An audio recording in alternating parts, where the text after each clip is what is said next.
Um ponto muito importante quando estamos desenvolvendo aplicações de negócio é pensar na experiência do nosso usuário. A experiência que aquele usuário que de repente não é de tecnologia, ou que não tem nenhuma experiência com isso, ou tem experiência com ferramentas específicas, como que ele vai se comportar usando a nossa aplicação. E a gente precisa pensar nisso porque é um ponto muito importante. É como a gente criar uma solução que não vai quebrar a expectativa daquela pessoa e vai, pelo contrário, vai ajudar ela a atingir melhores resultados. Então isso é pensar na transformação digital dessa pessoa, na transformação do dia a dia de trabalho dessa pessoa. Então, um recurso muito importante que a gente pode fazer, desenvolvendo essas soluções, é pensar em aplicações que são parecidas com aquelas aplicações que essas pessoas já estão acostumadas a usar.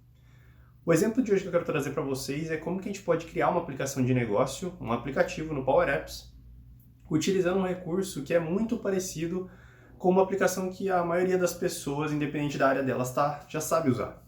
Por exemplo, o pessoal de finanças, o pessoal de vendas, o pessoal comercial, eles estão acostumados a utilizar o Excel como ferramenta para poder criar os seus controles. Então, por que não criar um aplicativo que tem muito mais robustez, tem muito mais recursos, mas trazendo um pouco daquele visual do Excel que a gente tem para facilitar esse início de trabalho dessa pessoa. O meu nome é Douglas Romão, eu sou MVP da Microsoft e eu quero trazer hoje para você como a gente criar um visual bem parecido com o Excel dentro do Power Apps para poder trazer essa experiência do usuário para que a nossa transformação digital ali dessa pessoa que está trabalhando possa ser de uma forma, essa transição ela seja de uma forma bem mais tranquila. Vamos lá?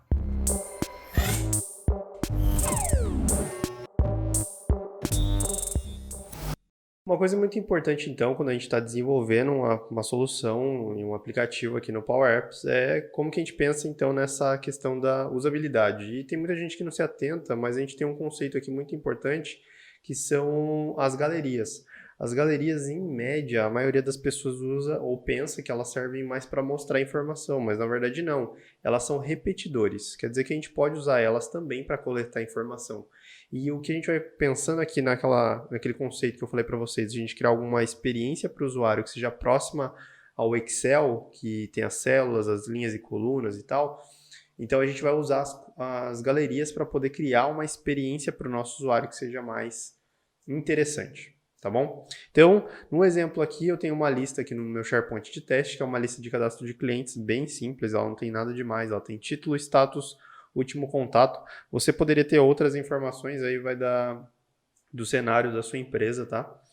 E aí o que a gente vai fazer é criar uma telinha onde a gente vai construir uma galeria que ela se comporte como uma planilha do Excel, tá? Então a gente vai ter linhas e colunas, eu vou fazer de uma forma bem simples, aqui eu não vou fazer ele criando uma linha nova, cadastrando uma informação, eu vou mostrar só como a gente atualizar. Então você vai ver aqui conceitos como patch, conceitos como lookup, conceitos como o for all, e a gente vai usar a galeria como principal ponto para poder construir um visual interessante. Então, a primeira coisa que a gente vai fazer, eu já tenho a minha conexão aqui feita com o SharePoint, então eu já tenho o meu aplicativo conectado com aquela minha fonte de dados que eu comentei com vocês. A gente vai adicionar uma galeria, mas a gente vai adicionar uma galeria em branco, ela vai continuar sendo vertical, mas a gente vai colocar ela em branco, tá vendo?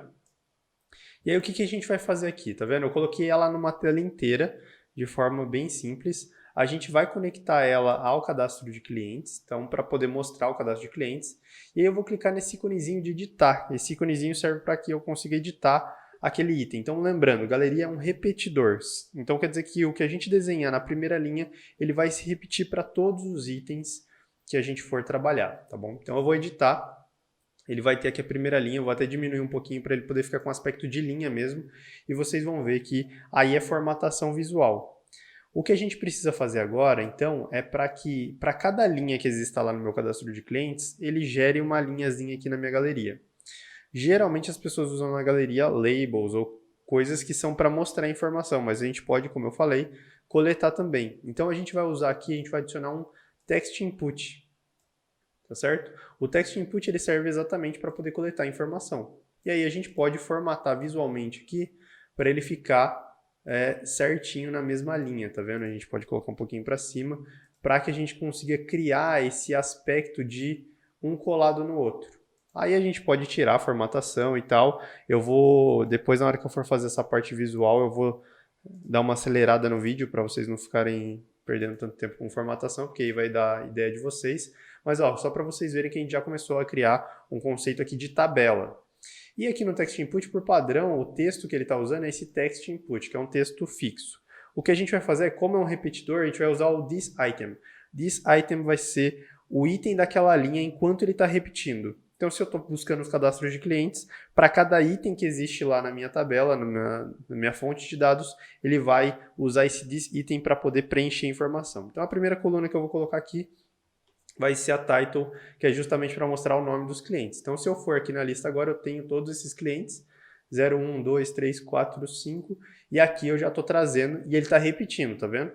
O legal é que se eu der um play agora, ele está já num formato que eu consigo editar. Eu não estou salvando isso em nenhum lugar, não estou fazendo nada com isso, mas a minha informação está formatada aqui. Quer dizer que, visualmente falando, eu já estou construindo o conceito de tabela. Então, eu vou só repetir a mesma coisa para vocês poderem ver agora com o status, tá? Só para vocês poderem ver funcionalmente. Agora a diferença aqui do status, o status é um campo que pode ser escrito também ou pode ser um drop-down. No caso aqui eu vou usar só texto para poder facilitar para vocês, tá? Então, vou vir aqui e eu vou copiar e colar para facilitar o visual já ficar do mesmo tamanho, com as mesmas cores e tudo mais. Vou colar ele aqui para deixar formatado no mesmo visual. Posso ajustar posicionamento para eles ficarem bem na mesma posição, tá? Então, beleza, 0 e 3, 65, altura, aqui eu vou colocar 65 também. Vai ficar juntinho, tá vendo? Visualmente a gente já está dando um aspecto de tabela, e aí ao invés de this.title vai ser this.status. .value. Por quê? Porque o status é um campo do tipo opção. Então, o tipo opção ele tem essa característica de ter o value. Legal, já trouxe os meus status do jeitinho que está aqui. Também já trouxe para o preenchimento. E a gente vai copiar e vai colar mais uma vez para a gente poder ver agora o último contato, né? Que é a informação que eles usam aqui, que a gente usa aqui para poder cadastrar o último contato. Então, posso colocar aqui. Eu não lembro qual que é o nome do campo certinho, mas acho que é data do último contato. Vamos olhar na nossa lista. Mas é bem simples, não tem nada demais. Último contato, o nome é data do último contato. Provavelmente aqui vai estar como está escrito, último contato. Legal. E aí a nossa tabela está pronta, tá vendo? Se a gente quiser agora a gente pode aumentar um pouquinho a largura só para poder deixar ele no visual que caiba na tabela certinha para ficar 100%. Aí é questão de organização visual de cada um de vocês, tá? Isso aí não fiquem tão preocupados com isso. E aí a gente já criou uma tabela, a gente criou uma estrutura de tabela. Então agora o que a gente precisa fazer é colocar um cabeçalho para ela, para que a gente saiba. Uma outra coisa só que eu vou fazer antes, é só para vocês poderem enxergar isso funcionando na prática, mas eu vou colocar o ID aqui dentro também. Mas o ID eu vou colocar num text box também, então eu vou copiar e vou colar. Vou diminuir aqui o tamanho. Só que eu vou deixar ele desabilitado, porque o ID é o que faz com que a gente consiga editar a informação. Então, o ID é o identificador único daquele item lá no SharePoint, mas ele não é uma informação que a gente quer que o usuário possa preencher, até porque ele não vai poder preencher nada demais nisso aqui. Então, a gente vai mudar o Display Mode dele para Disabled. E beleza, vamos deixar centralizado aqui. E aí, visualmente, legal, a gente já deixou com que a tabela lá tenha linhas e colunas num formato bem estruturado. Agora o que a gente vai fazer é eu vou colocar alguns elementos aqui na tela só para poder deixar visualmente parecido com uma tabela lá do Excel, tá? Então eu vou acelerar esse vídeo só para vocês poderem ver que eu vou colocar uma tabelinha aqui em cima, um cabeçalho aqui em cima só para dar um pouquinho mais de ar de tabela do Excel, beleza? Vamos lá então.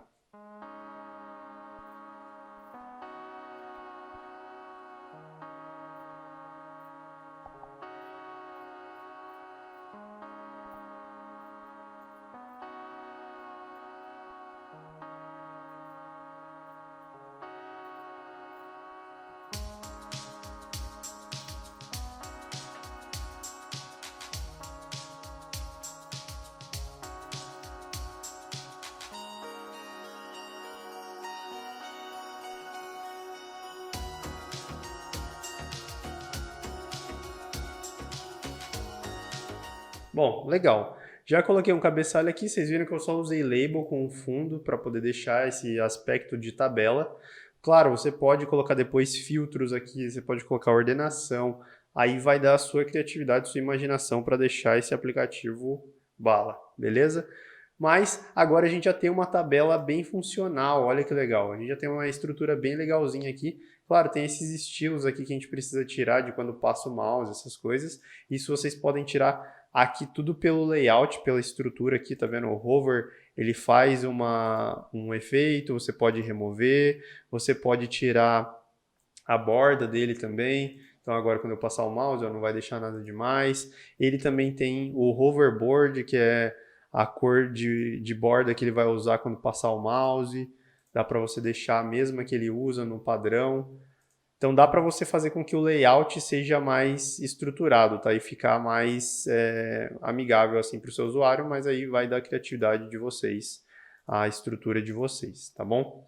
Então agora a nossa tabela ela já está funcional, ela já está com o mesmo recurso, tá vendo? Se eu der o tab, então ele vai indo para cada item. Isso faz com que na hora do preenchimento fique muito mais fácil para o seu usuário dele preencher essas informações e estruturar. E claro, no status você poderia fazer opçãozinha com drop-down, no data você poderia usar o componente de data também. Aqui é só para exemplificar para vocês e dar uma forma de exemplo para vocês trabalharem a partir disso, tá? Mas agora, funcionalmente falando, o tab, eu estou clicando no tab aqui, ele já está pulando para as linhas do lado. Então vai fazer com que na hora que o seu usuário, se ele precisar preencher muitos dados, vai ficar muito simples, vai ficar bem prático para ele e ele nem está sofrendo aquela coisa muito diferente daquilo que ele está acostumado no dia a dia dele de usar o Excel. Beleza? Então, já criamos um grid editável. Agora eu vou mostrar para vocês como a gente salvar essa informação. Então, para cada item que ele for olhando nessa informação, a gente vai mandar salvar lá no SharePoint. Então, a gente vai criar um botão aqui, primeira coisa. Vamos vir aqui então. Vamos colocar um botão novo, botão de salvar. Vou colocar ele aqui, salvar. Vou aumentar um pouquinho.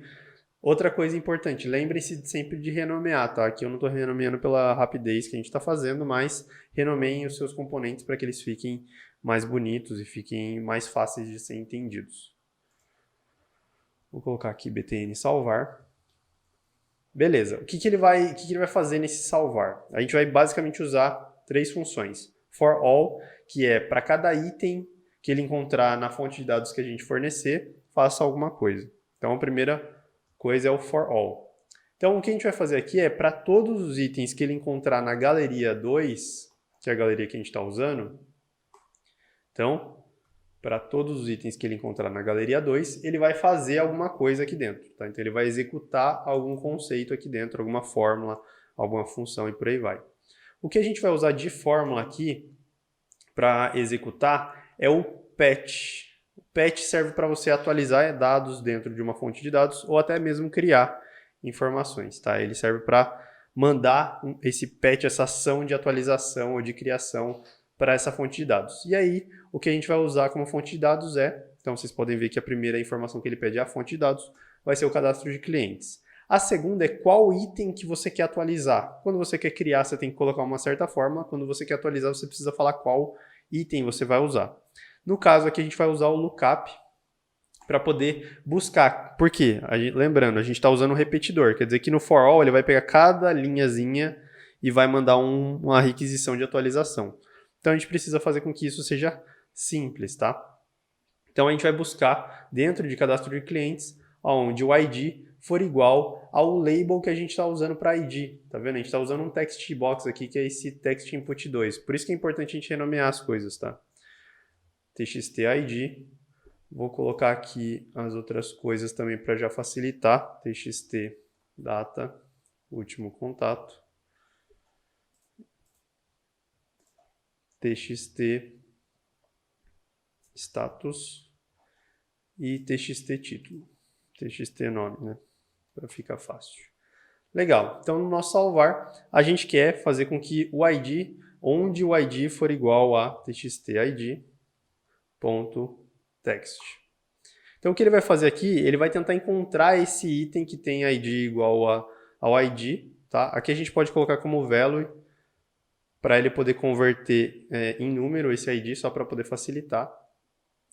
E aí ele vai achar esse item. E aí quando ele achar esse item, a gente quer que atualize. Aí sim a gente vai usar as chaves para poder falar quais informações, para a gente poder dar a instrução de quais informações a gente quer atualizar daquele item, tá?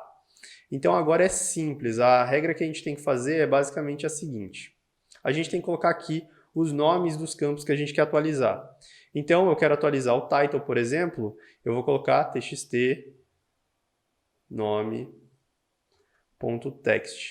Por que a gente vai usar essas informações? O txt, o valor que está no txt, ele vai percorrer em cada linha. Então ele vai sempre saber que naquela linha 1 vai estar o cliente 01, na linha 4 vai estar cliente 04. Ele vai identificar isso automaticamente. A gente quer mudar o title, o status, vamos colocar txt status.text, e ele quer mudar também o último contato. Então vou colocar aqui. Apaguei sem querer meu botão. Vamos ver se ele vai voltar. Ele não vai voltar. Então a gente vai ter que colocar o botão de novo. Essas coisas acontecem, gente. No vídeo essas coisas acontecem bem na hora de gravar. Então vamos colocar aqui for all de novo. Vamos colocar o patch. For all galeria 2. Ponto all itens. Então vamos percorrer todos os itens da galeria. E para cada item que ele percorrer, a gente vai fazer um patch. Lá no cadastro de clientes, vamos fazer um lookup. Lá no cadastro de clientes também, onde o ID for igual a value txt id.text. Beleza, vamos tentar não apagar agora, para não destruir. Title vai ser txt nome.text. O próximo item que a gente vai colocar vai ser o status, vai ser o txt status.text. E o próximo item vai ser o último contato, vai ser igual a txt data último contato.text. Beleza, vamos fechar as chaves aqui. Vamos fechar o parênteses do patch. Faltou um parênteses do lookup aqui também. E vamos fechar o parênteses do for all. Provavelmente ele está reclamando por causa da data, tá vendo? Ó, a data é um campo do tipo date e não do tipo text. Então a gente precisa converter isso para que a gente consiga receber essas informações. Então a gente pode formatar, depois eu mostro para vocês formatando certinho, mas eu vou tirar aqui. Se vocês usarem um componente de status, ele vai o componente de data, ele vai funcionar, tá? O campo de status a gente também precisa mandar num formato diferente, porque ele é um objeto. Mas o campo de tipo data, ele vai, se você usar o componente em si de data, ele já retorna para você do tipo date, então você não precisa fazer formatação nenhuma, tá? Depois a gente muda esse data do último contato. Legal, vou colocar para formatar aqui só para ficar mais bonitinho, mas eu estou fazendo então um for all para todos os itens que ele encontrar na galeria, cada linhazinha ele vai lá e dá um patch no cadastro de clientes tentando achar aquele ID específico, ID 1, ID 2, ID 3 e tenta atualizar com os dados do cliente que a gente colocar. Vou dar um play agora, deixa eu voltar o texto aqui só para deixar salvar aqui. E vamos testar para ver se está funcionando esse nosso código. Então, agora eu estou no cliente 01, troquei o nome. Aí vou dando tab, vou colocar aqui no status ativo. O cliente 03, o nome dele é Douglas Romão. Também é ativo. Vou dar um salvar. Esse salvar ele tem que percorrer cada item desses dados e mandar lá para o SharePoint. Então, se eu voltar agora na lista do SharePoint, eu já tenho que ter essas informações alteradas. Ó. Cliente 1 eu troquei o nome, cliente 03, Douglas Romão. E aqui no grid ele também já alterou, porque ele salva e dá um refresh nos dados para poder mostrar de novo. Mas vocês viram, simples e prático, a gente criou uma tabela com uma função visual que seja muito mais próxima daquilo que o usuário fez ou do que ele está acostumado a usar no Excel e a gente ir salvando aqui usando algumas, são 3 fórmulas bem simples, a gente consegue pegar todos os itens e mandar salvar lá dentro do SharePoint. Viu aí? Muito simples e prático a gente trazer transformação digital para as pessoas de forma efetiva, na hora que a gente está criando nossos aplicativos ou nossas soluções de negócio. Então, deixa nos comentários aí o que você achou, como que você tem feito isso. Uma frase muito importante ou uma hashtag que eu quero começar a trazer aqui para vocês, que é a de inovação humanizada. Isso é importante para a gente na hora que a gente está desenvolvendo essas soluções. Não é só colocar as coisas do aplicativo ali e largar para o nosso usuário. A gente tem que pensar na experiência disso, a gente tem que pensar em como trazer a inovação, mas de uma forma que aquilo ali possa realmente trazer resultado para aquela pessoa que está usando. E aí sim a gente vai estar trazendo transformação digital, aí sim a gente vai estar trazendo inovação, aí sim a gente vai estar trazendo resultados. Beleza? Deixa aí nos comentários o que você achou, o que você já conseguiu fazer. Se você tiver alguma dúvida também, curta aí, compartilhe, mande para o maior número de pessoas. Vamos trabalhar esse conceito de inovação humanizada, vamos difundir cada vez mais esse conceito para que a gente possa ter pessoas usando melhor os nossos aplicativos e tendo maiores resultados e realmente transformar a vida delas, tá bom? Aguardo vocês no próximo vídeo.